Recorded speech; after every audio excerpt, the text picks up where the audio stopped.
Explain करने वाले हैं चंद्रमुखी 2 मूवी को। तो वीडियो को शुरू करते हैं और अगर वीडियो अच्छा लगे तो वीडियो को लाइक जरूर कीजिएगा और इसी तरह की वीडियोस पाने के लिए आप हमारे चैनल को भी सब्सक्राइब कीजिएगा। तो फिल्म की शुरुआत होती है राधिका की फैमिली से। राधिका की फैमिली एक बहुत ही धनवान फैमिली है। उसकी फैमिली में किसी भी चीज की कमी नहीं है, लेकिन हाल ही में उसके घर पर कुछ ऐसे हादसे हुए हैं जिस वजह से उनके घर पर संकट मंडरा रहे हैं और राधिका को ये सब कुछ बिल्कुल भी समझ नहीं आ रहा था। इसलिए वो अपने भाई से कहलवा कर एक पुजारी जी को अपने घर पर बुला लेती है, जिसके बाद इनके घर पर पुजारी जी आते हैं। पुजारी जी इस घर को देखकर बताते हैं कि तुम्हारे घर पर बहुत सारी विपत्ति आई है। तो राधिका यहाँ पर सबसे पहले पुजारी जी को अपनी फैमिली के बारे में बताती है। सबसे पहले वो अपनी छोटी बेटी दिव्या के बारे में बताती है, जिसका हाल ही में एक्सीडेंट हुआ है और अब वो चल फिर नहीं सकती, इसलिए वो व्हील चेयर पर है। और कुछ सालों पहले मेरी बड़ी बेटी का भी एक्सीडेंट हुआ था और उसने हमारे मर्जी के खिलाफ किसी दूसरे लड़के से शादी कर ली थी। तो कुछ साल पहले एक फ्लाइट क्रैश में उसकी और उसकी पति की जान चली गई। लेकिन मुझे ऐसा लगता है कि वो संकट फिर से वापस आया है, क्योंकि हमारी जो फैमिली की फैक्ट्री है उसमें आग लग चुकी है और उसमें 10 लोग मारे जा चुके हैं और अब हमारी फैमिली में कुछ भी ठीक नहीं चल रहा है। हादसे पर हादसे हुए जा रहे हैं, इसलिए हम जानना चाहते हैं कि आखिर ये हादसे क्यों हो रहे हैं। जिस पर कि पुजारी जी उन्हें बताते हैं कि आपके परिवार से आपकी परिवार की कुल देवी रूठी हुई है, तो जिस गांव में भी आपकी कुल देवी है वहाँ आपको जाना होगा और दुर्गा अष्टमी के दिन एक पूजा करवा कर उन्हें मनाना होगा, तभी ये सब कुछ ठीक हो सकता है। और जब ये पूजा होगी तो आपके पूरे परिवार को वहाँ पर मौजूद होना बहुत जरूरी है और वो 2 बच्चे भी जो कि आपकी बड़ी बेटी के हैं। लेकिन राधिका बताती है कि उनसे हमारा कोई भी नाता नहीं है और उन्हें हमने कभी ढूंढने की कोशिश भी नहीं की। लेकिन पुजारी जी कहते हैं कि उन दोनों का भी वहाँ पर होना बहुत जरूरी है। दरअसल में वो दोनों बच्चे एक एडवोकेट के पास है और उस एडवोकेट का एक एडॉप्टेड बेटा भी है और उसका नाम मदन है और मदन से ये दोनों बच्चे बहुत प्यार करते हैं और मदन भी इन्हें बहुत प्यार करता है। वो दोनों बच्चे मदन को मामा बुलाते हैं। तो एक दिन हम देखते हैं कि कुछ बदमाश गुंडे जो है वो स्कूल की बस को अपने कब्जे में कर लेते हैं,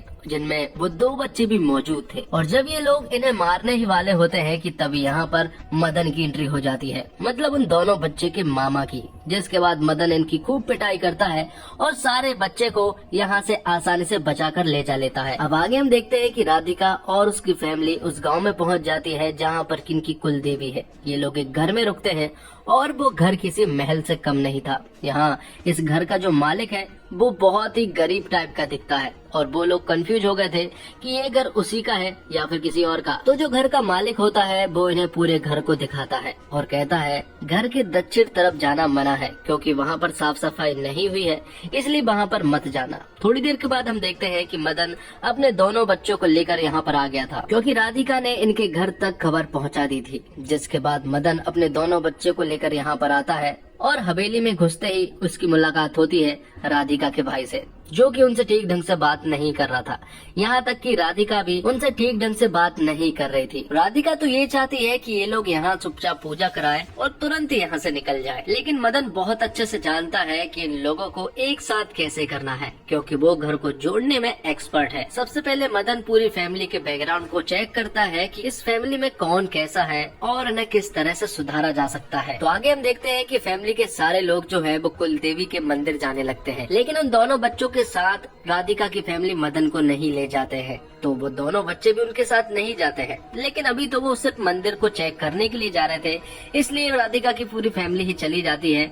मदन और उसके बच्चों को नहीं ले जाते हैं। जब राधिका की फैमिली उस जगह पर पहुंचती है तो वो यहाँ पर एक अघोरी बाबा को देखते हैं और वो यहाँ पर ये भी देखते हैं कि मंदिर के पास बहुत ज्यादा गंदगी है और बहुत सारी झाड़ियाँ हैं, इन्हें पहले साफ करनी होगी। और थोड़े आगे बढ़ने के बाद यहाँ पर उनकी मुलाकात एक पंडित से होती है और वो पंडित इनसे कहता है आप इस मंदिर को साफ करवाने की कोशिश मत कीजिएगा, क्योंकि अगर आपने इसे साफ करवाने की कोशिश की तो वो सबको मार देगी। तो राधिका ने यहाँ पर कुछ लोगों को लगाकर इस मंदिर को साफ सफाई का ठेका दे दिया था। मंदिर की साफ सफाई होने लगी थी, जिसके बाद ये सभी लोग अपने घर पर आते हैं। राधिका को समझ नहीं आ रहा था कि आखिर उस पंडित जी ने ऐसा क्यों कहा। अब सभी लोग घर आ जाते हैं और जब रात हो जाती है तो अचानक से यहाँ पर कुछ सुपरनेचुरल चीजें होने लगती हैं। सभी को बहुत ज्यादा डर लगता है, लेकिन उन्हें समझ नहीं आ रहा था कि आखिर ये सारी चीजें कैसे हो रही है। तभी इस घर का मालिक राधिका की फैमिली को बताता है कि 17 साल पहले भी सेम टू सेम बिल्कुल ऐसा ही हुआ था और फिर एक मौत का तांडव हुआ था। अगली सुबह हम देखते देखते हैं कि राधिका का भाई जो है वो राधिका के नाती और नातिन को बहुत मारता है, क्योंकि वो लोग राधिका के पास सोने के लिए चले गए थे, क्योंकि रात का माहौल बहुत ही ज्यादा खराब हो गया था। इसलिए वो डर के मारे राधिका के पास चले गए थे। जिसके बाद वो दोनों बच्चे राधिका से कहते हैं कि रात को हमें बहुत ज्यादा डर लग रहा था और आप जो है वो हमारी मम्मी की तरह लगती है,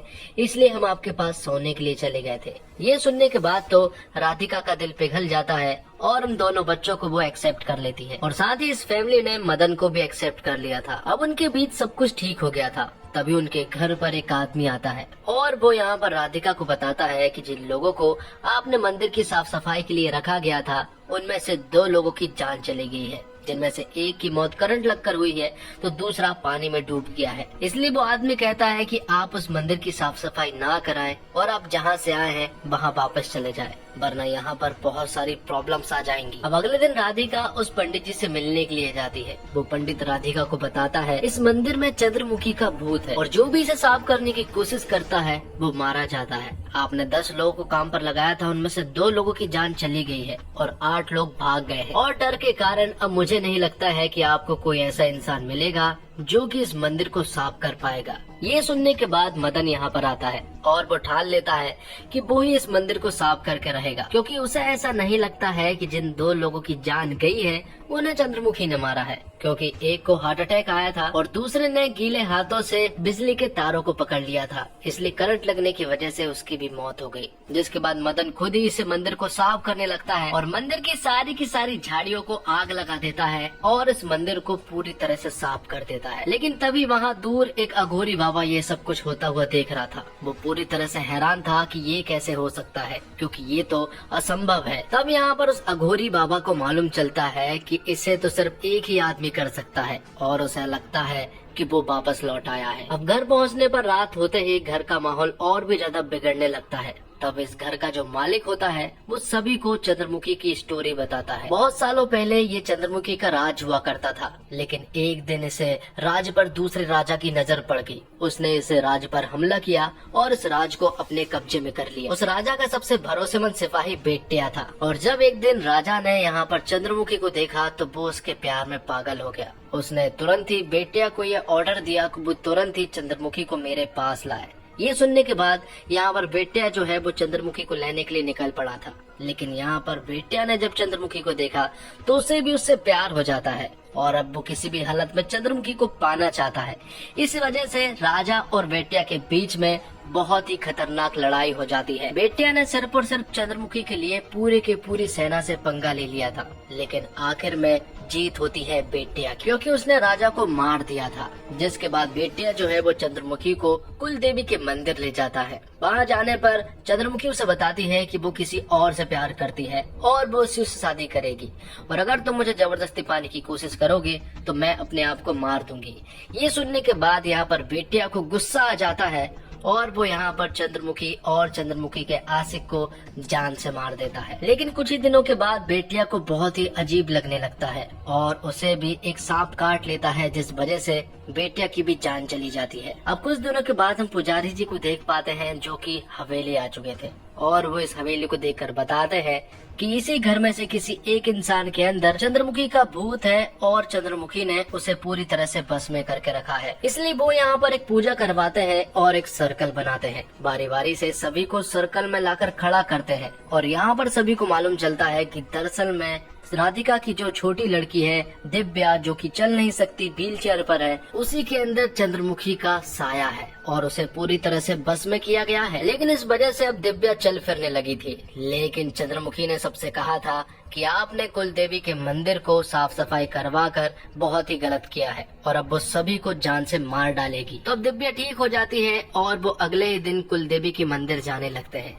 और इस कार को ड्राइव कर रही होती है दिव्या और दिव्या के साथ बैठे हुए थे राधिका और उसके नाती और नातिन। लेकिन यहाँ पर दिव्या जो है वो उस कार को एक अनजान जगह पर ले जाती है और जब खाई से कुदाने ही वाली होती है तभी उसे मालूम चलता है कि बेटिया वापस आ चुका है। यहाँ हम देखते हैं कि दरअसल में मदन जो है वो बेटिया के उस रूम में जाता है जहाँ पर कि बेटिया का सिंहासन था। जैसे ही मदन बेटिया के सिंहासन पर बैठता है तो उसके अंदर बेटिया आ जाता है और ये बात तुरंत ही चंद्रमुखी को मालूम चल जाती है और ये बात उस अघोरी बाबा को भी मालूम चल जाती है कि बेटिया और चंद्रमुखी के भूत वापस आ चुके हैं और अब एक बहुत ही बड़ी जंग छिड़ने वाली है, क्योंकि चंद्रमुखी बेटिया को किसी भी हालत में मार कर रहेगी। तो अघोरी बाबा ये बात तुरंत ही पुजारी जी और पंडित जी को बताते हैं और उनसे कहते हैं कि अब बहुत बड़ी जंग छिड़ने वाली है, इसलिए हमें पहले से ही तैयार रहना होगा। अब वो दिन भी आ जाता है जब दुर्गाष्टमी थी और यहाँ पर कुल देवी की पूजा होनी थी। यहाँ पर राधिका की पूरी फैमिली मौजूद थी और सभी लोग पूजा करवाने वाले थे।